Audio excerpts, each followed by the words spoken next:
You've been at war for over 4 years. Hundreds of thousands of your soldiers are dead. Your cities have been bombed, your children have fled, and the world has watched, sometimes helping, sometimes looking away. And then, out of nowhere, the man who started it all picks up the phone, calls the President of the United States and says, "Let's have a ceasefire, just for a few days, just for a parade." That's not a peace offer, that's theater. And Ukraine, battered, bruised, but unbowed, looked at that offer and said, "Not good enough. We want something real." Today, on May 2nd, 2026, we are standing at one of the most critical moments in this war. A moment where a ceasefire is being dangled like a carrot, and the entire world is watching to see if it's real or if it's just another move on a very bloody chessboard. Stay with me, because this story goes deep. Act 1. The phone call that changed everything. Let's go back just a few days. April 29th, 2026. Vladimir Putin, a man who has spent 4 years telling the world he will not negotiate, that Ukraine must surrender, that NATO is the enemy, picked up the phone and called Donald Trump. Now, Trump and Putin speaking is not unusual at this point, but what Putin said in that call sent shockwaves through every foreign ministry in Europe. Putin told Trump he was willing to declare a temporary pause in fighting, a ceasefire, around May 9th. May 9th. Remember that date. Because in Russia, May 9th isn't just a date. It is the date. It is Victory Day, the anniversary of Nazi Germany's defeat in World War II. It's the most sacred day in Russian political culture. Putin holds massive military parades. Soldiers march through Red Square. It is for Putin a day of national pride and power projection. And this year, Russia had actually scaled back its planned Victory Day parade. Why? Because Ukraine had been launching drone strikes deep inside Russian territory, and the Kremlin was afraid, genuinely afraid, that a Ukrainian drone might hit the parade grounds. So Putin wanted a few days of quiet, a brief ceasefire, enough to hold his parade in peace. That's it. That was the offer. A pause in bombing, so Putin could march his soldiers down Red Square without worrying about an incoming drone. And Zelensky's response was swift, pointed, and honestly brilliant. He said, paraphrasing, "We'll see if this is about a few hours of security for a parade in Moscow, or if it's about something more." And then he did something unexpected. Ukraine didn't just reject the offer. Ukraine countered. Ukraine proposed a long-term ceasefire, not a pause for a parade, a real, sustained halt to the fighting, with conditions, with monitoring, with international guarantees. And that counteroffer? That's where everything gets complicated. Act 2. What Ukraine actually wants. To understand why Ukraine's counterproposal is so significant, we have to understand what's been happening behind the scenes for the last several months. Peace talks between Russia, Ukraine, and the United States have been going on, quietly, tensely, since early 2026. The last formal trilateral talks happened back in February. Then the U.S. shifted its diplomatic focus toward the Middle East, and the Ukraine negotiations went cold. Russia's Foreign Minister Sergei Lavrov even said publicly in April that Ukraine was not a priority for Moscow right now. Think about that. Not a priority. After 4 years of the bloodiest war in Europe since World War II. Meanwhile, Europe was not sitting still. Back in January, 35 countries, what they called the Coalition of the Willing, gathered in Paris. Their mission? To figure out what happens after a ceasefire. Not if there's a ceasefire, after. The UK and France made a stunning pledge. They would establish military hubs inside Ukraine if peace was reached. Protected facilities, weapons storage, a physical, permanent European military presence on Ukrainian soil to deter Russia from ever attacking again. The United States said it would lead ceasefire monitoring, using drones, sensors, and satellites. Not troops on the ground, but American eyes watching the line. Germany said it could participate in ceasefire monitoring, but its forces would be based in a neighboring country. A little more cautious, very on brand for Germany right now. And Zelensky? He called it significant. real. Not just words, he said, there is concrete content. But here's what Zelensky also said, and this is crucial. The biggest unresolved issue is the territorial question. Russia wants Ukraine to formally give up its eastern Donbas region, the land Russia has been fighting to control. Zelensky says Ukraine is willing to freeze the current front line, essentially accepting that Russian forces hold the territory they hold now, but will not formally recognize Russian sovereignty over any Ukrainian land. Russia says that's not acceptable. Putin has reportedly ruled out any NATO country troops being stationed on Ukrainian soil. The Kremlin says there can be no ceasefire until a comprehensive settlement is reached. And what Russia means by comprehensive settlement is, basically, Ukraine has to agree to Russia's terms first. So you see the problem. Ukraine says, ceasefire first, then figure out the rest. Russia says, agree to everything first, then we'll talk ceasefire. And in the middle of all this, Putin floats a Victory Day pause. Act 3.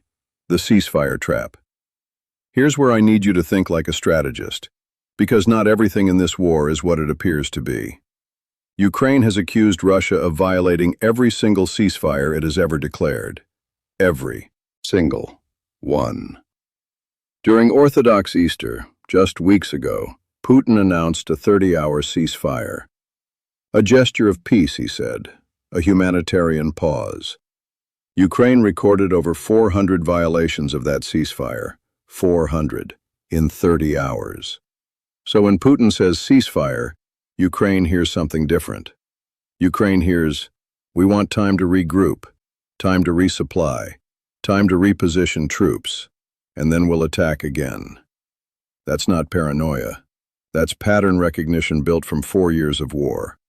And yet, here's the tension. Ukraine cannot simply say no to every peace overture without political cost. The world is watching. Western publics are weary of funding a war with no end in sight.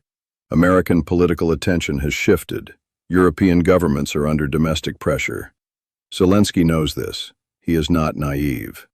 So instead of rejecting Putin's Victory Day ceasefire outright, he flips it. He says, if you want peace, give us real peace. A long-term ceasefire, with monitoring, with guarantees, with the world watching. It's a masterstroke of diplomatic judo. If Putin says yes, Ukraine gets a meaningful pause in fighting and an opportunity to lock in international guarantees. If Putin says no, if he refuses a long-term ceasefire while asking for a short one, then the entire world sees clearly that Putin only wanted silence during his parade, not peace. The mask slips either way. Act 4. What the battlefield looks like today. While the diplomats talk, the soldiers fight. And the fighting has not stopped, not for a single day.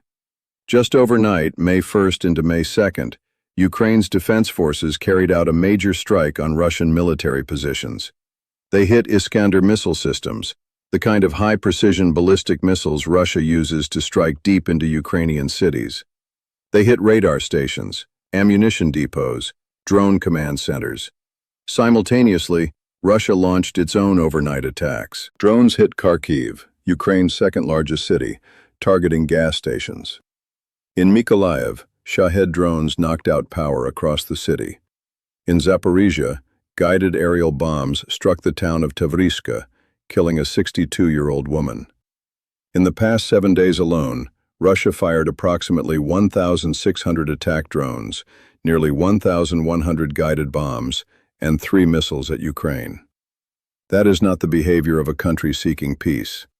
That is the behavior of a country that wants to wear its opponent down. And yet the Ukrainian army holds. They hold the front. They hold the cities. They fight back. 138 combat engagements in a single day on May 1st. That's more than 5 per hour, around the clock. Soldiers fighting in trenches, in forests, in destroyed villages, for land, for families, for a country that existed before many of them were born. The total Russian military losses since the invasion began, over 1.3 million personnel. In a single day on May 1st, 1,240 Russian soldiers lost, 1,240 human beings.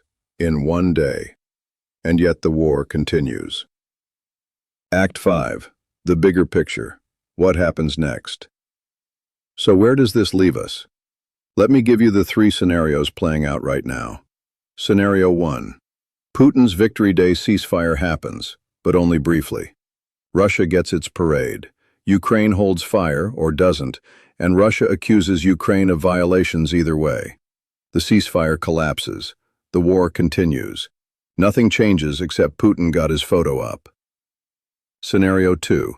Ukraine's long-term ceasefire proposal gains momentum. The U.S. re-engages.